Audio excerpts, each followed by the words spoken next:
Ya habíamos conversado con Miguel Rodríguez Mackay, que es decano de la Facultad de Derecho de la Universidad Tecnológica del Perú. Y entonces ahora vamos a hablar de lo que se viene. Hay dos cosas que se vienen. Una es la inmediata, el futuro inmediato, que es de alguna manera el presente y el futuro inmediato, y luego el futuro mediato. Pero siempre hay una pregunta previa, incluso, ¿a ti qué te pareció el fallo, la sentencia?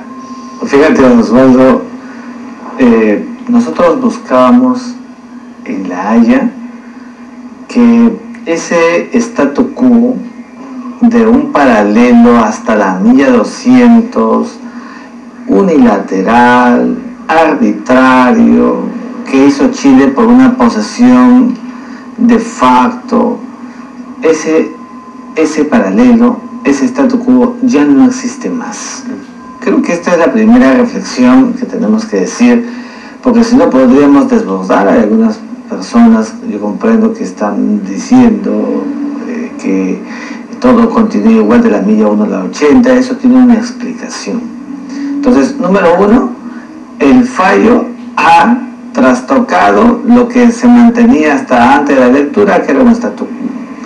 La Corte ha decidido plantear como solución la mixtura de los dos ejercicios normativos que tenían Perú y Chile. Mientras Chile hablaba de paralelo, pues el paralelo está de la milla 1 a la milla 80. Y eso significa que se ha reconocido que hubo actividades de pesca, que ha habido actos propios porque nosotros deteníamos embarcaciones o ellos a nosotros. Por mucho tiempo hubo conciencia marítima de ese paralelo que había. Una suerte de reconocimiento de lo que existía de facto. Lo que la Corte ha dicho, una suerte de un tratado, un acuerdo tácito.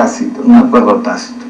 Y para eso se ha valido de instrumentos, entre ellos el propio memorándum del embajador Bácula, que decía que se inicia con Chile la necesidad de una conversación bilateral para formalizar un acuerdo. Esa preexistencia la Corte también la asumió como un acuerdo tácito. Pero luego viene la línea media. Esa es la naturaleza rica del derecho internacional de la delimitación marítima, y ahí está la fuerza de cómo la Corte una vez más falla en el caso de Perú con Chile el principio de equidad, porque al bajar una línea media, Osvaldo, lo que se hace es verificar la desproporcionalidad para que Perú no tenga pues el mismo statu quo que anterior al fallo, y en consecuencia pueda obtener por el principio de tierra domina el mar un espacio de mar que no teníamos. Entonces la Corte ha emitido un fallo y ese fallo ya es vinculante, es obligatorio, ya podemos navegar, ya podemos pescar, nuestras embarcaciones, incluso la Armada puede salir a dar vueltas, han dicho que pueden hacerlo y que lo van a hacer sin armas, eso está muy bien.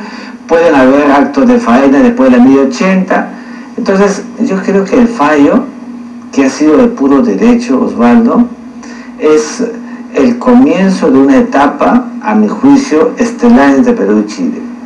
El derecho está para garantizar los actos internacionales. Los actos internacionales, las consecuencias del sistema internacional fundadas en el derecho, produce estabilidad, produce paz permanente. Entonces, el camino para Perú y para Chile es un camino promisorio. El ámbito jurídico ha culminado, lo que viene es una ejecución inmediata, y Perú y Chile tendrán que buscar una agenda mucho más abierta todavía para procurar este mejor relacionamiento geopolítico, estratégico en la región y con miras al sistema internacional. Una de las cosas interesantes es que de alguna forma Perú y Chile son un ejemplo en el terreno internacional, ¿no? Vemos los conflictos que hay en el Medio Oriente, incluso estamos leyendo problemas entre Japón y China por unas pequeñas islas que no tienen más de 1 kilómetro cuadrado de extensión y están amenazándose militarmente, mientras que civilizadamente en un concepto moderno de las Naciones Unidas, antecedido por la idea de la Liga de las Naciones, pero que es una articulación de pasos que ha dado la humanidad en la modernidad para instaurar lo que tú decías, el derecho internacional como el espacio en el que se resuelven los conflictos. Es lo más civilizado que se puede alcanzar en el mundo moderno entre países, ¿no? Fíjate, Osvaldo, eso es muy cierto, porque el siglo XX ha sido un siglo revolucionario para el derecho internacional. Antes las normas estaban dispersas. En el siglo XX se inicia el gran proceso de codificación. La codificación, o sea, los códigos, las normas jurídicas en códigos, ha sido una gran garantía. Después de la Segunda Guerra Mundial empieza todo un proceso. Hans Kelsen, el gran teórico de la norma pura del derecho. En su teoría pura del derecho nos muestra y nos enseña la importancia que tiene la norma jurídica escrita. Mira, el objeto de la controversia ha sido porque Perú decía que no eran límites y Chile decía que sí eran límites. ¿Qué cosa? Pues normas. Y eso ha quedado demostrado a la luz de un principio que el Perú ha pregonado siempre, y que Chile y Perú están dándole, como tú muy bien dices, ejemplo de la comunidad internacional. La paz a partir del principio de solución pacífica de controversia. Fíjate, Osvaldo, después de la Segunda Guerra Mundial, la paz deja de ser un concepto idealista para convertirse en un concepto del derecho. Aquel que no camina por la paz, entonces será sancionado. La paz se vuelve un imperativo categórico de cumplimiento obligatorio. Por eso que la paz es para todos una regla de obediencia completa. Por eso que el artículo 2 de la Carta de San Francisco consagra que el objeto central por el cual la ONU fue creada fue para mantener la paz y la tranquilidad del mundo. Entonces, yo siempre decía a mis alumnos, o en los últimos 8 años que conversábamos sobre el tema del problema con Chile, me decían, doctor, ¿cómo vamos a abordar el conflicto con Chile? Y yo decía, ¿cuál conflicto? Con Chile no tenemos ningún conflicto, y mucho menos ahora, porque la naturaleza conflictual, Osvaldo, deriva de actos bélicos, de fuego, como tuvimos con Ecuador en 1981 en Paquilla, en 1995 en el Alto Cenepa. Esos sí fueron circunstancias conflictuales. Después del Tratado de 1929, del 3 de junio, hasta el día de hoy, y esperamos y tenemos la certeza de que no va a haber pues actos conflictuales, nunca hemos tenido un conflicto con Chile. Lo que tuvimos era una controversia jurídica de delimitación marítima. Entonces, la garantía del derecho internacional es la columna vertebral de lo que se haga en adelante. Y este derecho internacional, para que dé señales a las partes de que es eficaz y efectivo, las partes tienen que hacer lo suyo propio, asumir el instrumento en su carácter vinculante, en su carácter obligatorio, como tiene que hacer inmediatamente. Has recordado, yo pensaba, bueno, pues es un tema de conversación académica, que son dos hitos en el derecho, en la filosofía y en el derecho, ¿no? El imperativo categórico kantiano y Hans Kelsen, que es el gran creador de la teoría pura del derecho, que sienta las bases nuevas, las nuevas bases, porque lo anterior fue una base más especulativa, ¿no?, del derecho trascendental. En este caso es la teoría pura del derecho que sienta las bases para construir, edificar un edificio, ¿no?, codificado de leyes que se aplican. Claro, ¿no? Porque Hans Kelsen es el primer gran teórico del siglo XX que estudia la norma jurídica en su estructura, o sea, ingresa a la norma en su estructura, hace el trabajo de la hipótesis, que es a priori, que es un supuesto, que ese supuesto tiene una consecuencia, que si esa consecuencia se hace como consecuencia de que hay un momento en el que el hombre tiene una libertad plena para decidir si pasa o no la norma, el nexo vínculo psicológico individual, llegamos a una consecuencia, a eso que se lo llamó el famoso debe ser. Y el debe ser, Osvaldo, está ahora, por ejemplo, en el tema de la Corte. La Corte ha emitido una sentencia y el debe ser es que se cumpla. Ahora, la gente dice que la sentencia ha sido salomónica. En mi opinión, no. La sentencia o el juicio, el fallo, no ha sido salomónico, ha sido ajustado a derecho, porque en la primera parte, la consideración de las 80 millas para Chile, están dadas por los argumentos chilenos que tenían como base los hechos, la costumbre, en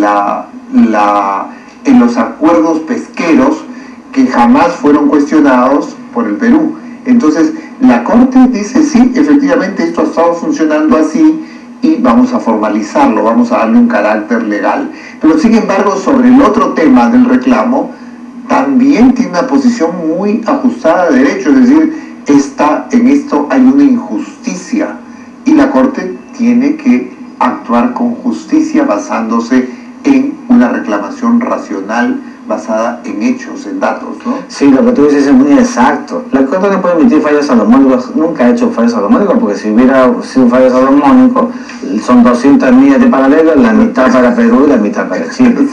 No, la Corte lo que ha hecho es un fallo de puro derecho, y para eso ha interpretado la Declaración de Santiago y el acuerdo de 1954. Para la Corte eran acuerdos tácitos. Había entre Perú y Chile una intencionalidad, no manifiesta abiertamente, pero una intencionalidad de asumir el paralelo como un acto para las prácticas entre Perú y Chile. ¿Por qué? Porque habían capturas de embarcaciones. Porque si se llevaba aporte y pagaba por el reconocimiento de haberse pasado el paralelo. Porque hasta la milla 70, 80 se realizaban actividades de pesca. Entonces, esto llevó a la Corte a concluir que efectivamente Perú y Chile, aun cuando el texto de la Declaración de Santiago era odioso en términos de no decir exactamente qué cosa era lo que se estaba estipulando, porque finalmente dice acuerdo entre los dos países, pero firmaron 3. Entonces, eso contribuyó a no darle, digamos, la claridad suficiente a la Declaración de Santiago y al instrumento 54, y en consecuencia, por el instrumento 54, asumió que había un acuerdo tácito. Frente a la Declaración de Santiago, la convención, los jueces han asumido que la Declaración de Santiago pues, siempre fue una norma de política internacional marítima. Pero la Corte además, y ahí está otra vez el puro derecho, asume que si después de la 1080 no habían actividades de pesca, no se reconocía en esa época el punto de las 200 millas que recién aparece el 10 de diciembre de 1982 con la Convención del Mar, que era inexplotado, etcétera, etcétera. Entonces la Corte asume que por el principio tierra domina el mar, por la forma de la costa peruana, el Perú tiene derecho a ese espacio. Entonces es jurídico porque está aplicando una regla técnica de la delimitación marítima, que es la proyección de una línea media para darle la tesis de la desproporcionalidad. O sea, el Perú tiene que obtener, no para contentarlo, un espacio de mar, sino por las reglas del derecho. Entonces, ha sido un fallo eminentemente jurídico, pero es importante decir algo más, Osvaldo. La Corte no se ha pronunciado por ningún asunto terrestre. La Corte no puede hacer invocaciones o no puede resultar en sus consecuencias fallos ultrapetitas, es decir, fallos que no han sido invocados nunca por las partes en sus pretensiones. Lo que ha dicho la Corte es que ese momento, ese instante en que se produce el origen de la delimitación marítima entre Perú y Chile es la bajamar que entra en una intersección con la proyección del paralelo que se inicia en el hito número 1. La Corte no ha dicho que el límite marítimo comienza en el hito número 1, y no lo podría haber dicho nunca, porque el hito número 1 es tierra adentro, y lo que he dicho es que es el cruce de la bajamar con la proyección del paralelo del hito. Eso es otra vez la orilla del mar. De manera que ese triángulo de 35.000 metros cuadrados, Osvaldo, es un triángulo totalmente peruano. 35.000 kilómetros. 35.000 metros cuadrados. ¿Te refieres a la parte... Al triángulo, al triángulo terrestre, tres manzanas y media. Sí, 3 manzanas y media. Parte, sí. ¿No? Ese espacio, y sigue siendo parte de soberanía nacional. Nunca jamás la Corte va a modificar el tratado del año 29, eso es petro y es absoluto. Entonces, lo que sí hay pues es una costa seca, porque mientras toda la tierra, esa porción de 35.000 metros cuadrados es peruana, las aguas ya no lo son y le pertenecen a Chile. Porque fíjate, los fallos pues cuando se emiten hay quienes quedan insatisfechos y eso es normal. Tenemos que asumirlo así porque si no, no vamos a una corte, sino para la teoría del riesgo. También se ha dicho que el Perú, en algunos sectores mínimos, por supuesto, que el Perú estaría perdiendo porque los pescadores artesanales no van a pescar la anchoveta que está entre las primeras millas. Es cierto que ahí están las anchovetas, pero el Perú no le ha pedido a la Corte que emita un fallo para que les dé el espacio donde hay los mayores bancos de peces, sino soberanías. Además, ahí tenemos 2.600 kilómetros de costa y tenemos espacios... No, pero y además lo que no se ha dicho es que después de la 1080 hay la pesca artesanal de altura. De altura, así es. Y esa pesca artesanal está pues la caballa, de Furel, ¿no? Además, como dijimos la otra vez, pues los peces no conocen del límite, se movilizan indistintamente. Yo creo que ha sido un fallo que recoge el espíritu de la demanda peruana en La Haya, porque además ese triángulo externo que siempre dijimos que era nuestro, hoy ese título nuestro la Corte lo ha reconocido. Hasta antes de la lectura, las embarcaciones chilenas a veces entraban, salían, embarcaciones extranjeras por la tesis de considerarlo alta mar ingresaban, barcos piratas. Hoy ya nadie puede pescar allí porque ese espacio ha quedado fundado para el Perú. Entonces, Osvaldo, comprenderás que es un fallo, a mi juicio, de una victoria jurídica para el Perú. Ahora se tendrán que establecer las coordenadas. La Corte no ha querido hacerlo porque cree en la buena fe de las partes, porque además colocar las coordenadas, esto es bueno decirlo, es un acto rápido, inmediato y muy fácil. Ahí no hay más que hacer que recoger que los derechos nacionales tienen, cada uno tiene su ley de línea de base. Las leyes de línea de base son leyes que permiten que se fijen unos puntos en la costa que se llaman líneas de base. Las líneas de base deben establecerse en la orilla del mar y de allí medir, empezar a medir. Eso es lo que se tiene que hacer. De manera que para hacer eso no hay que formar más esquemas que la propia voluntad de las partes para hacerlo rápido, inmediatamente, conforme el espíritu de la propia sentencia de la Corte de La Haya. Y justamente centrado al tema del presente y del futuro inmediato, ¿no? Una suerte de qué cosa es lo que hay que hacer. La primera cosa que has dicho es que los equipos técnicos en ambos países se pongan a trabajar las coordenadas para definitivamente fijar ese límite, ¿no es cierto? Sí, sin duda. Creo que esta voluntad manifiesta de las partes tiene que materializarse inmediatamente.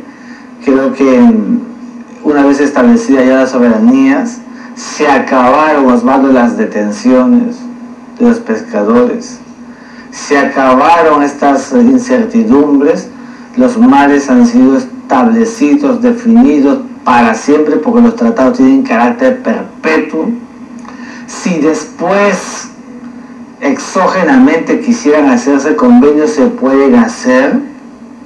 Eso dependerá de las propias partes y ahí nuestra diplomacia es la que entra a tallar. Sí, ese es uno de los temas que a mí me llamaba la atención, porque muchas veces cuando se da la sentencia he escuchado algunos analistas que toman esto como una medida cerrada, pero cuando tú dices vamos a dialogar, vamos a concertar, tú puedes hacer convenios de pesca por los cuales embarcaciones peruanas pueden ingresar al territorio chileno con convenio, de acuerdo, y de la misma forma embarcaciones chilenas pueden ingresar a la zona peruana con convenio, como ocurre con las empresas pesqueras japonesas. Que ingresan nuestras 200 millas. Pero de acuerdo a la legislación y a un acuerdo, ¿no es cierto? Claro, y lo importante es que esto que se puede hacer es exógeno, distinto, claro, fuera del fallo. Fuera del fallo, así y es. no supone ningún tipo de condicionamiento, así y eso es una elevación. Fíjate el caso de los pescadores artesanales. Pensemos en los pescadores artesanales de Tacna en estos momentos que sienten una suerte de cuasi frustración porque no se ha movido el paralelo para ellos. Pues qué bonito y qué elevado sería que Chile, ¿no? En la medida que el Perú le pudiera plantear un mecanismo, un convenio para que estos pescadores pudieran pasar, ¿no es cierto? Porque ahora hay que decir pasar ese paralelo hacia abajo ya es de Chile y puedan pescar con seguramente alícuotas de pesca, ¿no? Pagando por el producto de lo que significa esta extracción, y eso será pues la mejor muestra de que los países se pueden entender a partir de aspectos peculiares donde los dos tienen intereses comunes. Ahora, una última pregunta a futuro. ¿Cómo ves cerrado este tema, el asunto de los límites de Perú? ¿Eso tiene un impacto en las Fuerzas Armadas? Es decir, ¿vamos a seguir gastando ingentes cantidades de dinero en armas o podemos bajar presupuestos y destinarlos a otros menesteres? Porque no tenemos problema de límite ni con Bolivia, ni con Chile, ni con Ecuador, ni con Brasil, ni con Colombia. Es decir, ¿podemos pensar algo al respecto? Bueno, fíjate, Osvaldo, yo creo que Perú, Chile, como cualquier otro país de la región y del mundo, tienen lo que se llama en el sustrato nacional el concepto de la defensa nacional. La defensa nacional debe ser intangible, debe mantenerse, la discrecionalidad en la compra de armas es importante. Es verdad que las pretensiones, amenazas, etcétera, con este fallo han quedado dilucidadas, no podemos pensar en ello. Seamos un Estado responsable. Lo que hace un Estado responsable es tener la defensa nacional que corresponde, no más allá de ella, pero esa defensa nacional tiene que hacerse, y porque en las relaciones internacionales, cuando se desarrollan otros ámbitos de la relación, que son los ámbitos fundamentalmente en el carácter económico, financiero, etcétera, hay que mantener también el equilibrio de la región en los márgenes de defensa nacional. Y esto supone para todos los países de la región, en el espíritu de la Carta de San Francisco, que obliga a los países a la tranquilidad internacional, la discrecionalidad en las adquisiciones de armas que puedan tener en el camino, siempre manteniendo la ratio que corresponde a la defensa nacional y la discrecionalidad para, como tú muy bien dices, atender pues otros asuntos que puedan sostenerse inmediatos para el propio desarrollo del país. ¿Tu visión es optimista? ¿Cómo es tu visión de futuro? Bueno, fíjate, yo siempre soy un hombre optimista en todo, siempre soy positivo. Pero en este tema específico. Y lo que te quiero decir es que mi ánimo es personal, me hace sostener y pensar que le hemos dado una lección al sistema internacional con una solución pacífica de las controversias. Entonces, aquellos que pensaban que esto termine en una guerra, en una fase conflictual, etcétera, tendrán que quedarse callados, porque el derecho internacional nos ha mostrado que dos países civilizados arreglan el problema. Ahora, sí es importante que el presidente Piñera y la próxima presidenta de Chile, Michelle Bachelet, cuando asuma formalmente el 11 de marzo, reiteren la naturaleza indubitable del fallo, y sobre todo que el discurso que ayer vimos en el presidente Piñera, cuando dijo textualmente, el propio Alan Wagner lo ha desmentido, de que es el hito número 1, el inicio de la frontera, eso es inexistente. Para la buena salud de Perú y de Chile, eso tiene que ser aclarado por Chile, por sus presidentes, para no sostener esa ratio que empiezan ahora a escribirse sobre la posibilidad de que pueda surgir una nueva controversia en el triángulo terrestre. Todo eso tiene que ser aclarado. Para la Corte, para Perú está clarísimo. y esperamos y esperemos de Chile que también hagan lo propio. Estas son las señales de la confianza de la que hemos venido hablando y creo que estamos en ese camino los dos países. Muy bien, muchísimas gracias. Fue Miguel Rodríguez Mackey, especialista en Derecho Internacional, viendo el tema de la sentencia de La Haya y su futuro inmediato.